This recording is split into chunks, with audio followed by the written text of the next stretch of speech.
Hello everyone, Jose here at Joy of Fish Keeping. On my continuing effort to improve my fish room, also known as my living room, here I am. I started working with my 90-gallon tank that is currently housing most of the fish that are in the 60-gallon tank. I decided to do white sanded bottom for this tank because I have some geophagus for about 6 months on a 20-gallon there, and the goal was to do a white sanded one. Bethany behind me always willing to help and very involved in the process. Some of her cousins, my wife's sisters are here, so this has been sort of a day in the beach, playing with the sand and helping me clean the sand. I learned from another YouTuber adding sand to an existing tank, filling it with in a bottle, and you can easily add it without having to remove the fish or make too many changes. I decided to use this particular sand, which I will show you in a little bit. My two nieces are here, or the young lady, they were having a joy here, just filling the wet sand. I've already washed it. It washes well. And what I did use, I used a strainer, and you have met Coco before. He is here having fun with his little kitty here, one of his favorite toys. So I added the sand. I put a total of about 65 pounds. He's my filmmaker there, recording some of the angles there. I used about 65 pounds of this white Carib sand. See, it comes out really easy. It will get a little bit cloudy, the water, but that's really no damage or harm to the fish. They did certainly fine, and nobody with all the commotion had any issues with it. So I added, as I said, about 65 pounds of sand altogether. Bethany here helping and want to have her hand in the water. Some of the fish that I have here are some geophagus, a total of 6. Zveni, the white millerai, and the redhead tapajo. I use this strainer that you saw there with a piece of cloth to catch any sand that would make its way past and not go into my plumbing system that can certainly clog it. Bethany is continuing to add sand to the bottles here, so this took a little bit of time to wash all the sand and add it. So all the fish after the white sand have been, the original plan was to use a bare bottom tank. This is the red tapajo. Scientific name, if you're interested, comes from real tapajos in Brazil, max about 8 inches. They're beginning to show colors now. They're still juvenile. They're about maybe 3-4 inches right now, but they are already getting some size, and it is just very interesting, these sand sifting behaviors of these fish. As you can see them at different times, they just scoop up a lot of the sand and send it back out through the gill plates, constantly sifting the sand. This is the day after I set it up, after some of the cloudiness went away, but they are constantly working, and they're actually great for this kind of sanded substrate. Sometimes you can get some algae on the sand, and they're constantly sifting and moving the sand around. The cories also, as you see this one, they seem to be very happy with the soft sanded substrate. They were in a previously small pebble substrate in the 90-gallon. Most of the fish here will go back to the 60 gallons. Those that just passed by there, those are the Colombian TETRAs.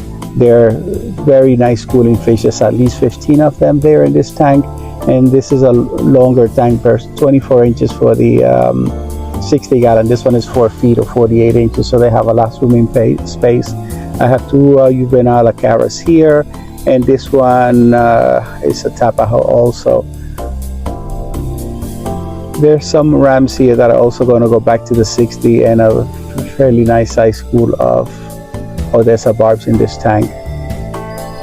This is this Sveni. Again, it's not fully colored up yet. He can reach max of 10 inches. All those little depressions that you see in the hands, all those little holes, those are every time the geophagus scoop up sand. they leave those little holes there. For those of you who may not know geophagus, geo refers to earth, phagus swallowing, so they basically earth eaters, just for those of you who do not know what they are.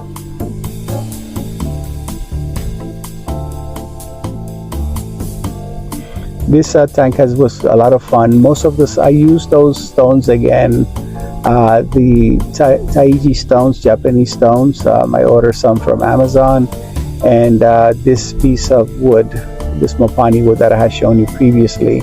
You see the geophagus still dropping a lot of the sand he has scooped up. Some of the barbs here, the melon barbs, the gold barbs that are at the bottom there. Again, most of these guys are going back to the 60, with some exception, like the Buenos Aires tetras that are there.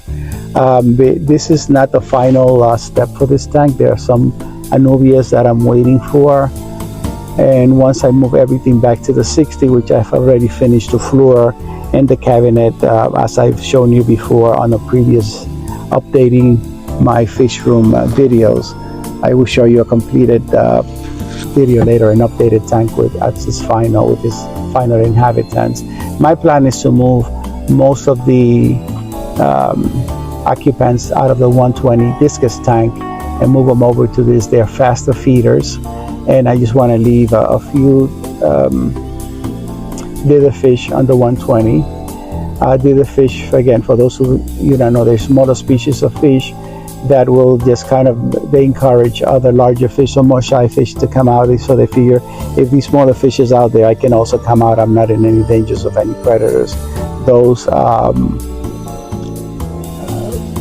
rummy nose tetra that you see flashing back and forth, those little one with the red nose, they're common. They're the fish that I use a lot in, they school tightly, and they use a lot with discus and some other shy fish. So again, as I was saying before, or may have said, I'm very excited about this tank because I wanted a white sanded bottom, but I was a little skeptical of the white sand and the problem of cleaning, but so far it has been okay. I mean, it's just one day you're able to siphon slowly over the top.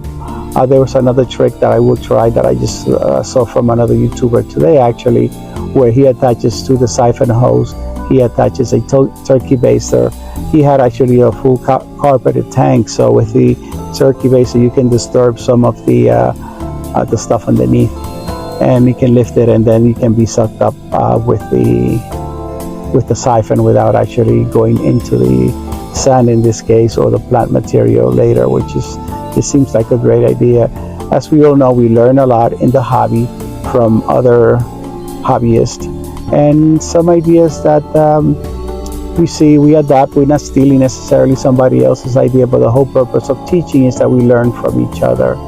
And I hope that any of you are watching, and if you do have fish tank, you can learn from, hopefully take something away from this setup. I've had a lot of fun. My family had a lot of fun with it. It was sort of a family event. What I'm doing here with this aquarium turkey basters, stole it from my wife, but is used only here. I'm just blowing off some of the sand that settled on the wood and some of the stones from the prior day, and all the sand activity there. Sanded, I like planted tanks. Most of the Anubias are going to be on the driftwood, and here I'm just putting root tabs on this crypt and see how it does. If you have not done so, please subscribe, share, like, and press the notification bell. Thank you for your support and visiting our channel.